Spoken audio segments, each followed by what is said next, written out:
welcome to the Vintage Hollywood Archive. Eartha Kitt was a celebrity with a difference, a unique singer and charismatic actress with a tough reputation, which saw her triumph over horrific situations and into one of the most fascinating female stars of her era. Her fame had a peculiar price tag from pockets of violence, poverty, and the sweet and sour romantic life. Perhaps she may just be the most exciting woman on earth. Make sure to watch the video until the end, and if you're new here, don't forget to join our wonderful community by subscribing to the Vintage Hollywood Archive channel. Eartha Kitt simply came, saw, and conquered. That is the best way to describe the highly energetic life of this beautiful dark-skinned lady who blazed a trail for several black singers and actresses. Her full-of-activity career life placed her in history as a legendary heroine of the ethnic minority she represented. But her rise to fame came at a terrible expense, as was the case of most pioneer icons. The repugnant story of Eartha Kitt in Hollywood is arguably the reason critics agree that she is the most fearless entertainer, owing to her lion-heart doggedness. What a wonderful lady! Did Eartha Kitt once describe herself as a sex kitten? In case you don't know who she is, I'm talking about the singer of the highly celebrated Yuletide classic, Santa Baby. I got to learn about Kitt back then as a young chap. I used to watch her on the TV show Batman. I heard that she controversially replaced Julie Newmar's Catwoman character. Julie was one of the finest talents that endeared me to the show, but when I started watching Kitt, I had to acknowledge that cat-like Kitt was an epitome of sensual glamour and sexiness. Kitt was the charmingly sinful villain. Her talent and acceptance made her one of the first dark-skinned women on television that were privileged to radiate remarkable sex appeal in the 1960s. When in 1952, New Faces Revue came on board to showcase fresh talent on Broadway, Eartha Kitt was one of the singing sensations that emerged at the time. She was outstandingly good that it was only a matter of time before she rose to musical fame. One of those who was significant in her career and private life was the famous Orson Welles, who was so fascinated by Kitt that he described her as the most exciting woman on earth. Welles did not just speak to impress her, he showed that he believed in her by starring her in his play in the French capital, and of course, he wanted something more from this lady that made life exciting for him. The two were reported to have been involved in a more personal relationship that followed years after.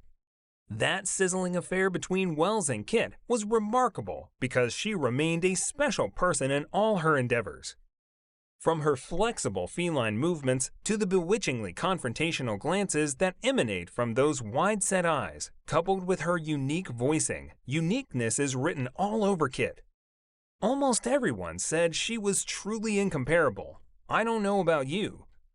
At some point, people thought she was only good with the gold digger stint, with what we have seen her do in her hits, like Just an Old-Fashioned Girl, and I Want to Be Evil, even her Santa Baby. But that would be a misconception, because others of her blockbusting records show her dynamism.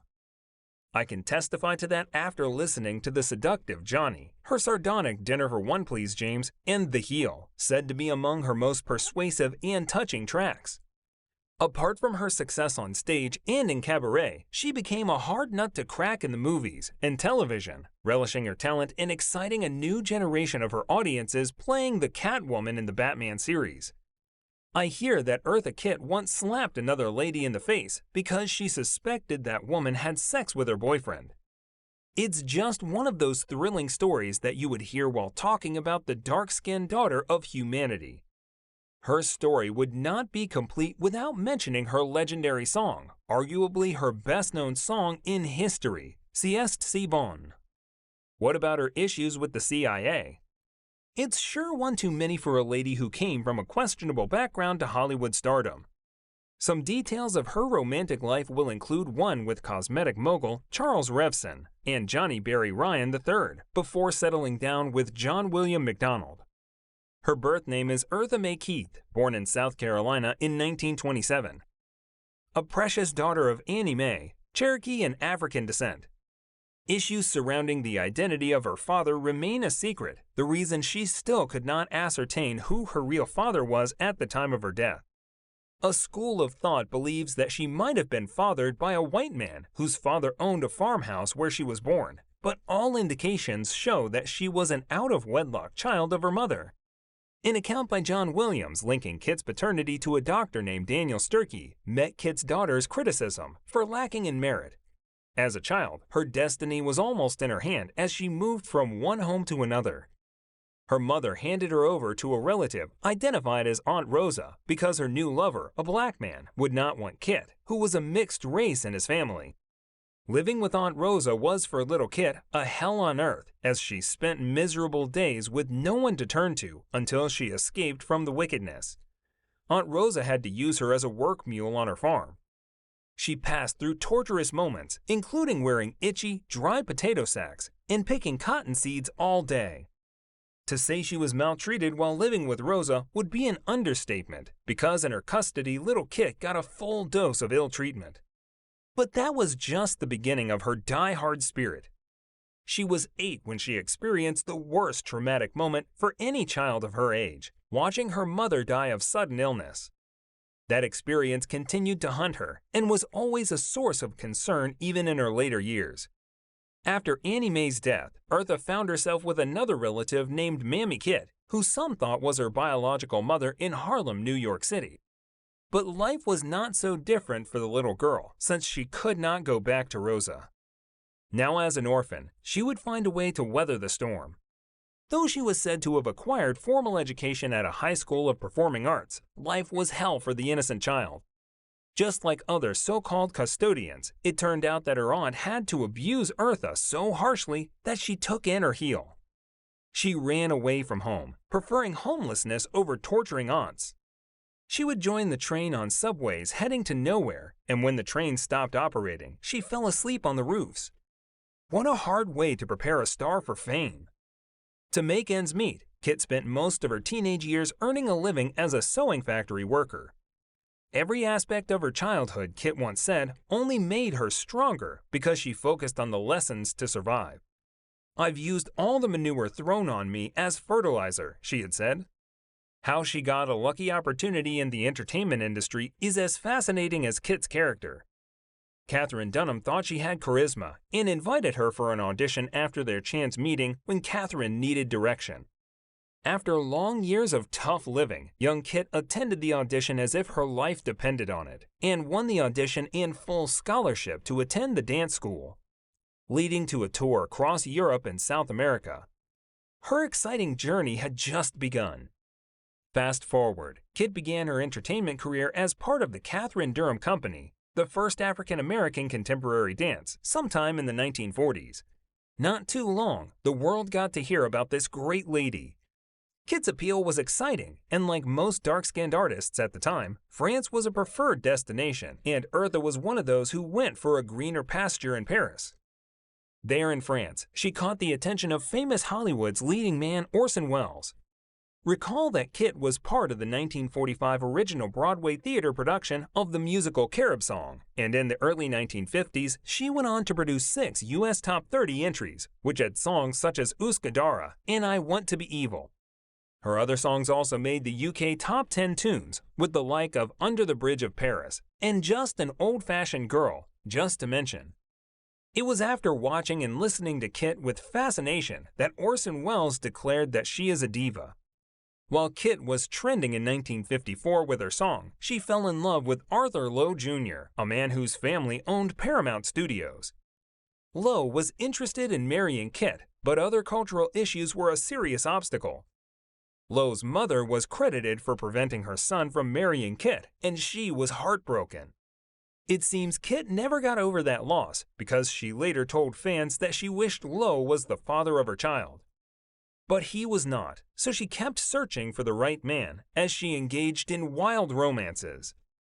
Some of the names that popped up in her list of romances were Nat King Cole, her 1959 St. Louis Blues co-star, even though Cole was married at the time. She was also linked to singer Harry Belafontaine in a brief affair that ended disappointingly for Kitt. Not getting exactly what she wanted, Kitt moved up a little with the big guns as she went in with the millionaire playboy Porfirio Rubirosa, who she said spoiled her with treats and fabulous launches. There's also Revlon's founder, Charles Revson. The billionaire owner of Revlon Cosmetic was said to have fashioned a lipstick for her that he referred to as Fire and Ice. She equally frolicked with the heir John Barry Ryan III. In all these, she could not still find peace that can take her home until she met John William McDonald, a real estate investor who she married in 1960 and had her only daughter the following year. But sadly, that union ended suddenly in 1963 and was officially over in 1964. The very first time Welles set his eyes on charming Eartha Kitt, he was captivated by her appeal, and he fell under her spell. He hired Kitt to play Helen of Troy, the most beautiful woman in history, for the 1950 restaging of Dr. Faustus. Curious Kitt wanted to know why he chose her for the role. Welles simply told her that he did so because she was the most interesting woman he had seen. One thing led to another, and the two found themselves in a romantic lane off-camera. The compliment alone was enough to pull her off guard. The affair was intense, but Kitt insisted that they never consummated their relationship. "The most exciting men in my life, the men who have never taken me to bed," she said, talking about her love for Welles that remained evergreen for the rest of her life. After rehearsing all night, Orson Welles would walk her up the Champs-Élysées into her hotel. And as the sun set, the two would look at the sights, do window shopping, even as Welles would narrate Shakespeare for her. Kitt took to her grave the memory of the fabulous lunches Welles would give her. "Orson introduced me to a marvelous gourmet type of living," she stated, adding that she was spoiled by his kind of men. The burning passion between Kitt and Welles may have been mutual, but may have led to him being jealous. Why? While Kitt received stunning reviews, Welles often used his tall, huge frame to block the audience from looking at her some nights.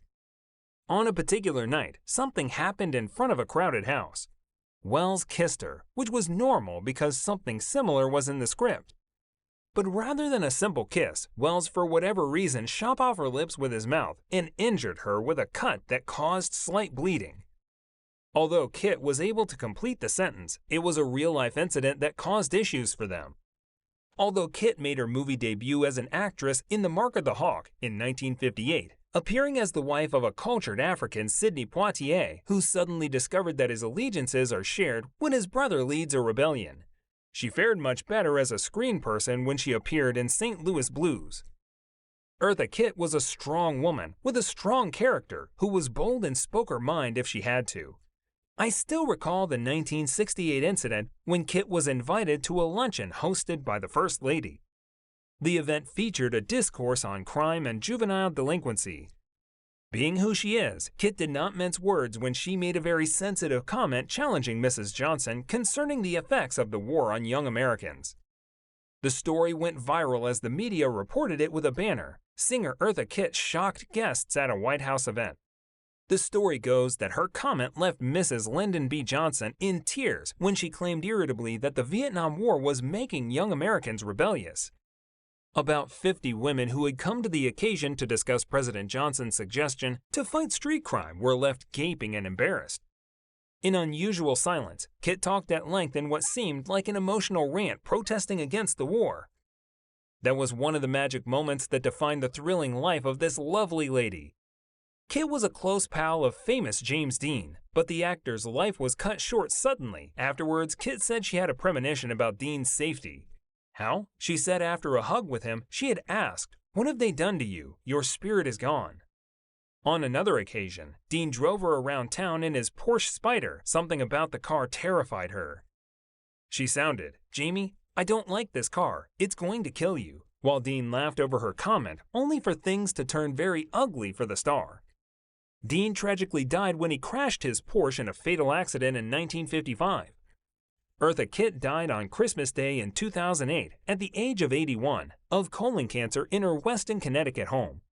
And finally, the lady who was famous for her Christmas song left humanity on Christmas Day. Eartha Kitt dominated at a time when it was difficult for a woman to assert. Discover the fascinating life of Janice Page, the hard-to-get girl, and how she conquered Hollywood with her talent and charm in a must-watch video that will leave you in awe.